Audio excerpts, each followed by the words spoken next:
Hey, guys. Altavi's Pelzer here, your voice manager. I unmute the voice of women who are ready to speak up about what has kept her silent for way too long. Super excited for another episode of the Speakeasy podcast, where we talk about what it means to be the successfully paid speaker and author. I know you saw the title. I know you saw it. And you said, yes, I need to figure out what this whole marketing thing is going to look like past COVID, past quarantine, past finding some way to kick my kids out of the house because I've seen them every day for the last like 60 plus days. I know. It's been a little hectic in the marketing highways and byways, but I got a guru, I got a specialist, an expert here today that's going to share some things with you that's not only things that you can take advantage of right now, but also some things that you really need to be looking at in about the next 3 to 6 months. So with that being said, I'm going to say, hey, Evan. Hey, what's up? Thanks so much for having me on the Speakeasy podcast. Excited to hang out. Thank you for being on. I appreciate it. Okay, so I'm already excited. You see the energy. So I want you to let them know a little bit about yourself, and then we'll dive into today's topic. Great. So I run a company called Caffeine Marketing here in Atlanta, Georgia, and we make marketing profitable for small companies that are doing less than $25 million a year in annual revenue. So I'm that. I'm also a husband and a father. Got a 9-month-old. And then I'm also a partner in a private equity firm and serve as the CMO for that. All right. I love it. So let's be honest. Let's start with the reality check. The marketing strategy that we started out with in 2020, it's kind of ripped up in garbage at the moment. So do you see a lot of people coming to you crying right now and saying, I just don't know what to do? Well, it's funny that you said that phrase because I've got a single friend and she posted a meme on social media and she said, none of my other single friends would have been able to, predict correctly what is the next or what do you picture yourself doing in 5 years ago? So I thought that was pretty funny because definitely no one saw this coming. Maybe some super smart people like Bill Gates, but the rest of us were just going about our happy lives. I will say that there has been definitely a mix. So like some of the companies that I'm involved with, either they work with caffeine and they're one of our clients, or the ones that I'm like a shareholder in. Some of them are doing really, really well. And this season is kind of crazy. And we don't really talk about it a whole lot because it feels really weird because we know a lot of the business community is really suffering. So we're not like really championing that. We're just kind of somber, I guess, about the success we're having because we really do feel for a lot of our other constituents. And then there are other ones that this is like a really, really scary time for. And that's just is like, business is probably going to close. They're going into debt. I think it's like 1 out of 4 restaurants is not going to make it. Some survey said. And so you look at that, and then there's like this middle ground where I feel like a lot of business owners, they have a savings or their operational expenses are not too high, but they're really nervous to invest in their marketing because quite frankly, you're going to spend a couple $1,000s in marketing. That feels like a risky investment right now because you don't know what the future looks like. It's not like stocks because you have predictable return on investment in this case, but there is that element of like, oh, I don't know if it's going to go up or down right now. You know what I mean? Because you're parting with an investment. So I've seen all sorts of scale, but I'd say probably 75% either fit in the doing really well or are nervous to invest, but know that they should be at least investing time into their marketing. You know what? That's the first time I've actually thought about it being a risky investment. Because I know when it comes to marketing, like, of course, I market for the podcast. I market for my programs and services. I market for my blog. And I'm always thinking ROI, ROI. And think that it's risky. I'm like, well, there's always been some type of risk to it, but yeah, I can see how some people are like, no, there's a huge risk right now because money-wise, are people going to have the money to pay you, what you charge or, all of those things coming up. So sure. I want to get this response from you is, what would be a free option for marketing for those who may not right now, they may not have the money to invest? And then what would be the best investment for a paid option? Because I know that there's multiple options for paid, but what is the best one right now? Okay. So when I think about free, the first thing that comes to mind is definitely search engine optimization that you can do yourself. Now, personally, I see the SEO world, and I have friends in it that are they sell that service. They're good at it. They're not cheap. They actually deliver on stuff. But to the rest of us, maybe business owners or marketers, it does kind of feel like snake oil sometimes because you're not really sure how to do it. You're like, all right, I'm paying somebody how much per month? I don't understand what a backlink is. I don't know how to, like, am I going to get penalized for Google for paying for backlinks? So I think SEO could be a clouded topic. I'm not here to really say, hey, you should invest a ton of money into SEO. But I think that if you're a solo entrepreneur or you got a small team and you're trying to pivot with your existing resources of people, I think writing, really great blogs and refreshing the creative on your website, and making sure that those blogs are like 2,000 to 3,000 words and they have a really strong keyword density. And also, like, really, if you build a sales funnel, this is it. SEO is great. I'm going to build something. Here's what I would suggest that's even better. You should build a sales funnel. And what I mean by a sales funnel is you should have a lead generating PDF on your website, something that's like a free guide to podcasting, free guide to, in our case, it's 5 steps to winning 5 steps to building a winning sales funnel. But whatever that is, that free guide on your website, you should create that. That's free. Then you should put that on your website. That shouldn't cost anything. And then you should connect it to some free service like MailChimp. And then you should run a 5-part email series following up with the people who downloaded the free guide. So the first email is like an email that says, hey, here's the guide. And the rest of the 4 emails are trying to convince these people to buy from you or showing them why they should buy from you. So that's my free option. My paid option, and I would say, I mentioned a minute ago that marketing is not like the stock market in that you can actually measure your return on investment. And one of the biggest mistakes that I see business owners making is that they do not measure their campaigns. I see it literally all the time. They will go, man, this is doing great. They don't actually know because they're not calculating the return on investment. So they're not calculating how much they're spending. I mean, they know how much they're spending, but they're not calculating the conversion rate. They're not calculating how many leads they're getting or how much revenue they're bringing in. So they're just going off feel at this point. So if they don't actually run the numbers, I just had an email in my inbox. This is a new client. And I'm going to sit them down. We have to run through the numbers to make sure this is profitable for them because caffeine's our promise is to make marketing profitable. And so we want to make sure that our marketing is profitable for this guy, but he's going off field right now. So we got to teach him the way. We got to teach him the way of measuring his success so that it's not really just your opinion. So first key is to measure what's actually working. But what I see would be the easiest return on investment if you're not currently doing it would be to put what's called a Facebook pixel on your website. It's a piece of code from Facebook, and then run retargeting ads. And a retargeting ad is simply, targeting people who have gone onto your website with an ad. That is the easiest, lowest dollar amount, greatest return on investment I think you can make as far as advertising go.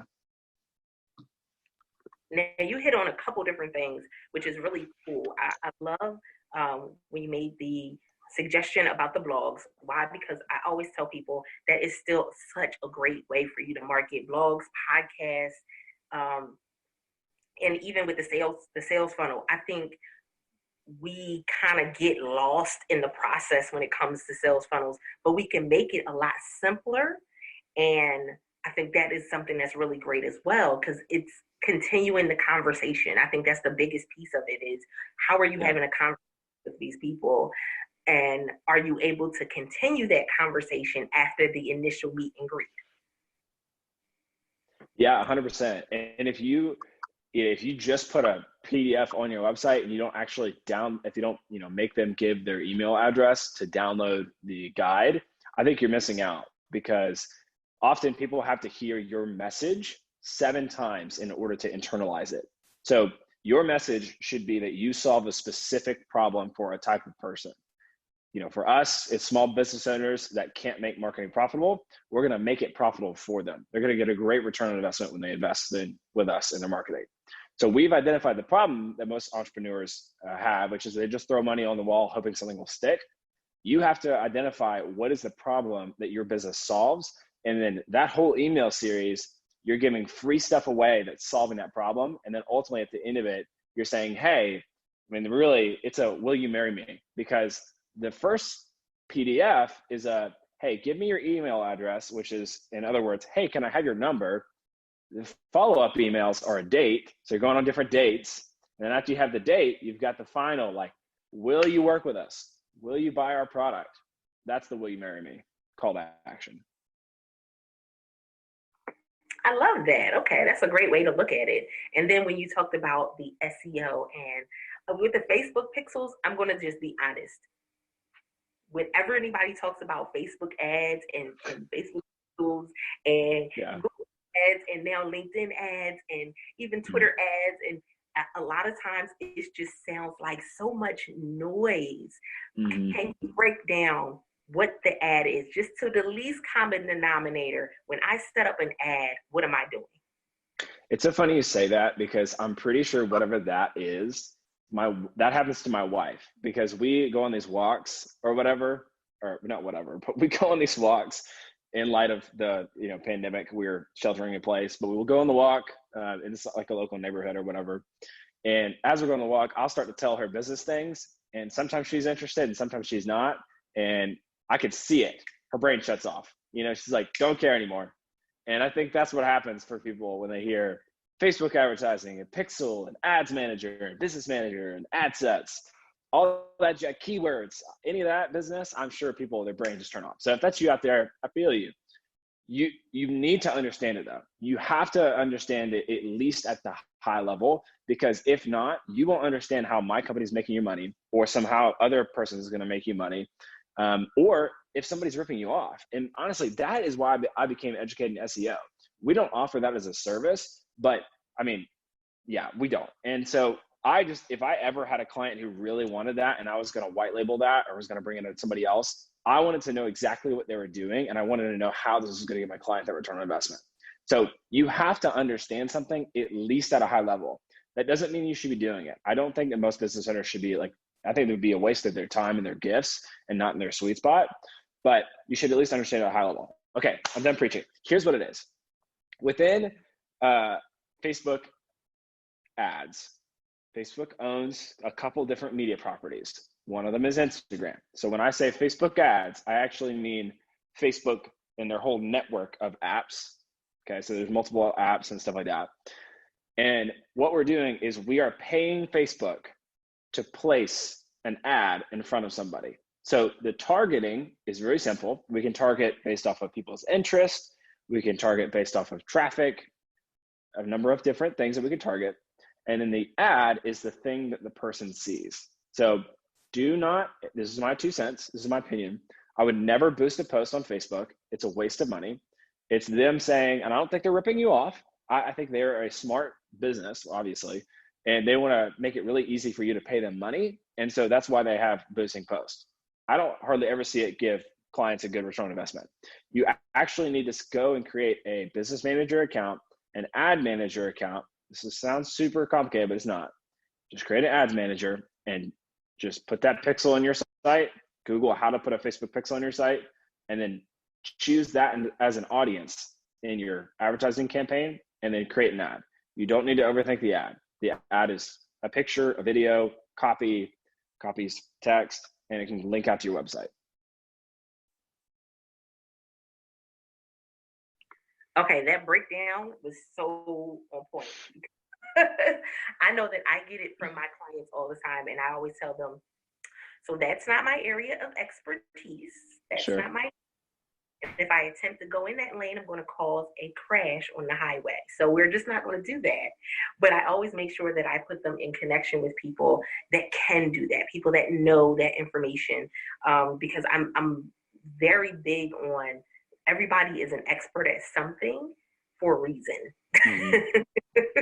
Yeah. They've researched, they've put in the work, they've seen the positives and the negatives, and they can help you best. That is not me when it comes to ads. So Speakeasy podcast listeners, I hope that you were listening in and you were taking notes. You may have to go back and listen to it again.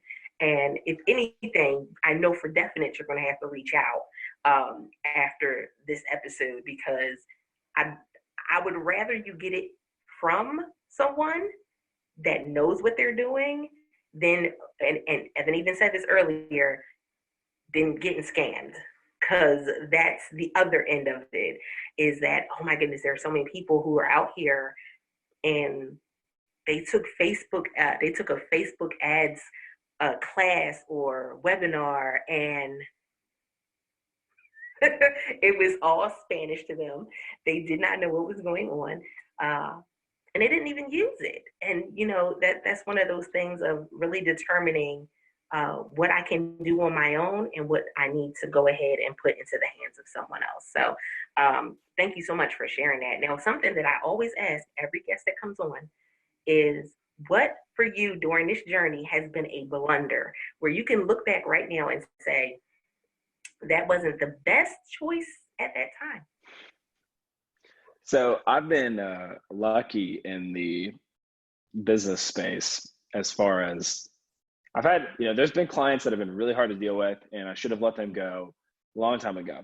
And something pushed me to do it, and I finally did it. So that might be it, but that's not as fun or embarrassing. The one that comes to mind, and I literally say this and I die every time, because we were paying off debt. So when we got married, we had $100,000 in student loan debt, and we paid it off and within 3 years. But we're at the same time, I'm building my company. And so I'm like doing both at the same time, trying to bootstrap and all that jazz. And I thought, you know what? I don't want to miss out on this awesome investment opportunity. Everybody's talking about it. It's called MoviePass.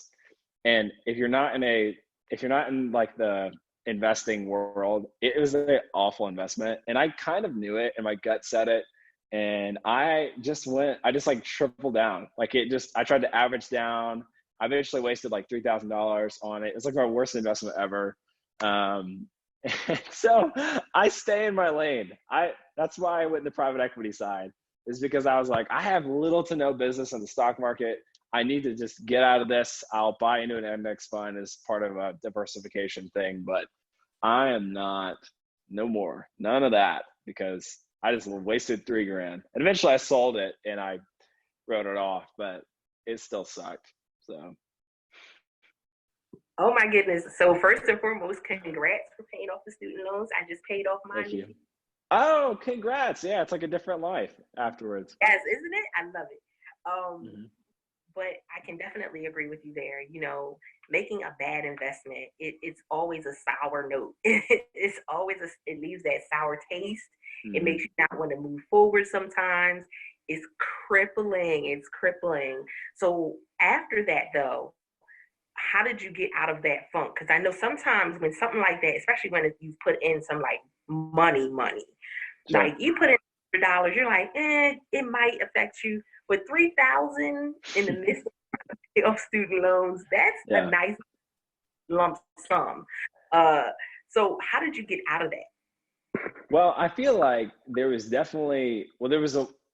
one moment we were on vacation in California. Well, it was kind of vacation. It was my sister-in-law's wedding. So we went out there, and it shot back up for a minute. And I thought to myself, oh, I should probably sell it. And then I didn't. And then after that moment, it just went all downhill. And then after a while, it just went down to basically zero. And so the whole thing for me was I felt like a really big learning experience, because I learned that I have to invest in my strengths. And unless I'm going to like educate myself and become really good at this, which I don't really have a desire to. I love business more than I love, predicting the stock market, which again it's really hard to predict, and pretty much no one can predict it. So I thought, if I can't master that, I don't think this is the space I need to play in. Now I do subscribe to a thing called the Motley Fool, and it's like a subscription for stock tips, and it's done okay. I do it just as like a fun thing, but it definitely is not anything that I'm betting our life savings on. So for me, it was a big wake-up call to only invest in my strengths. And then also the second part of that is, if I was going to buy a stock, I had an additional qualifier in addition to that little subscription, is that I will not buy a company that is not already currently profitable, which limits your choices sometimes. But I just figured that's what I value, is I value a company that's already profitable personally. Like that's what I wanted my company from the beginning to be. So that's what I want from these other people. So The other day, I just was very tactical about it and just said, what can I learn from this? Okay, moving on. And figured I could, increase my revenue. So that's what I decided to do. I love it. I love it. So, guys, Speakeasy podcast listeners, I love bringing different guests on that can give you some great insight and information. Why? Because guess what? When we talk about being the successfully paid speaker and author, there are so many different aspects to it. Yes, there are speakers and authors who this is not all that they do. They don't just get on stages. They do have, courses and programs. They do have their website where they have trainings and, so SEO is very important to them. There are some that are putting out Facebook ads for different things. There are authors right now who are using Facebook ads to sell copies of their book. But you always have to figure out what's going to work best for you and your business and your brand. And literally, that means having the C word, the conversation. They take the time to have the conversation. So with that being said, Evan, let them know where they can connect with you and how they can contact you online as well. The two easiest ways are going to be to go to our website at evanknox.com and then also caffeine.marketing. No .com, just caffeine.marketing. And the sales funnel guide that I was talking about earlier could be really helpful for you. It's going to basically be building blocks or Legos really that you can just assemble. It's a checklist and it will teach you how to build a winning sales funnel that's actually going to be profitable for you.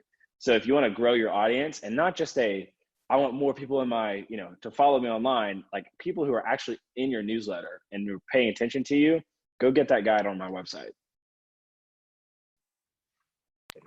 Guys, I want to see how many of you are actually going to get the guide. So when you do so, let us know. Join the conversation, bit.ly/World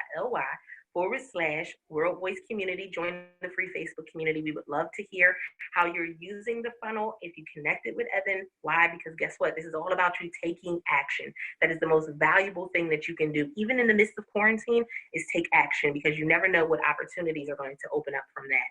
With that being said, I'm appreciative of you because without the Speakeasy podcast listeners, there would be no Speakeasy podcast. So we appreciate each and every one of you. Thank you for the reviews and the shares. We love y'all. With that being said, I am your host, Denise Pelzer. And until next time, guys, don't forget to press it out. See ya.